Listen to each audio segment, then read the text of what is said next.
I started rendering tallow in my crock pots, but quickly realized I was running out of space in my kitchen.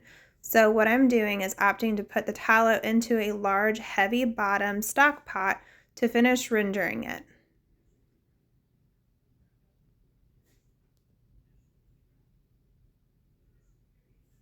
I went ahead and grabbed some more frozen tallow out of the freezer, so this will be the last bit that I have to render for this year.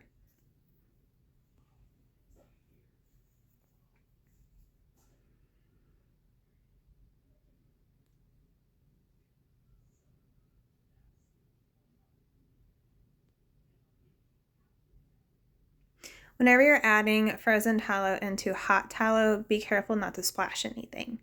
Here I have it over medium to low heat, bringing it to a simmer.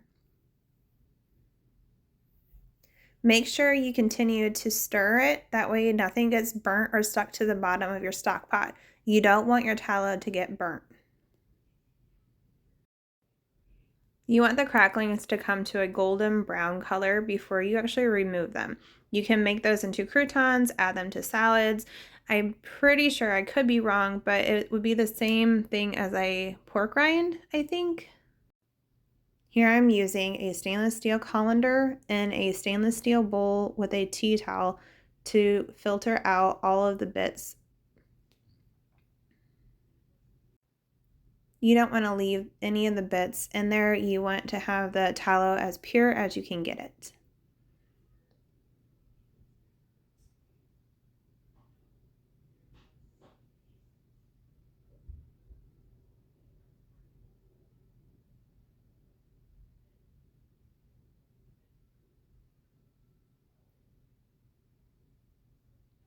I'm tying up the tea towel so I can hang it from a knob on my cabinet door. That way it can drip the tallow out. Also, it will harden all of the cracklings and the bits that I don't want, so it can be easily discarded. My chickens love this.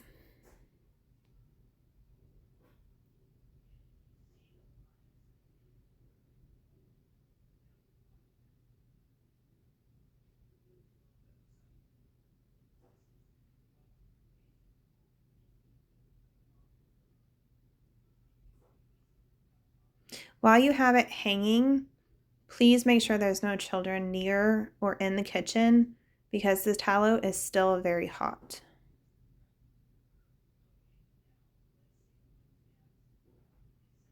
Here the tallow has hardened overnight. I'm getting ready to bring it to another simmer. I'm using a cast iron skillet that I need to work on the seasoning.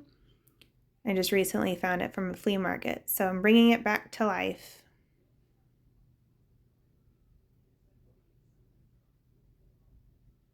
Now you could use that heavy bottom stainless steel pot again, but I prefer to use cast iron for this one. Look at that tallow, it's already so white. So we're gonna bring it to a simmer just to ensure that there is no moisture left in it, because you don't want moisture left in it on the shelf because it can go rancid. I use a milk filter to ensure I get out all of the debris before I put it into my jars for storage.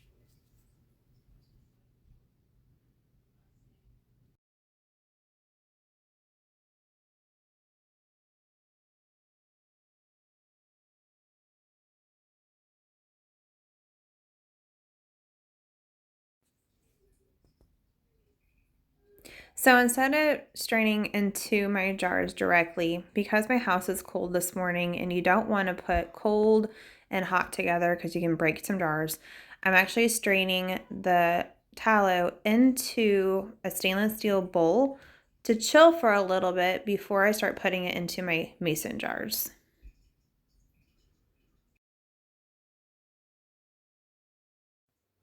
I repeat this process until all of my tallow has been melted down for a second time.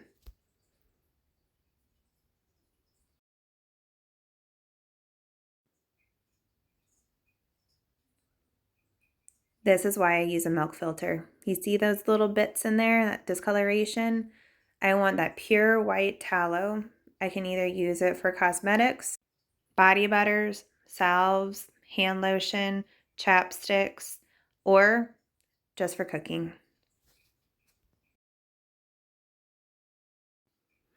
Even though I let that tallow sit to cool off for a little bit, the jars are still very hot. Please use caution whenever you're handling the hot jars. And once they cool off, they should look like this. Don't forget to label them.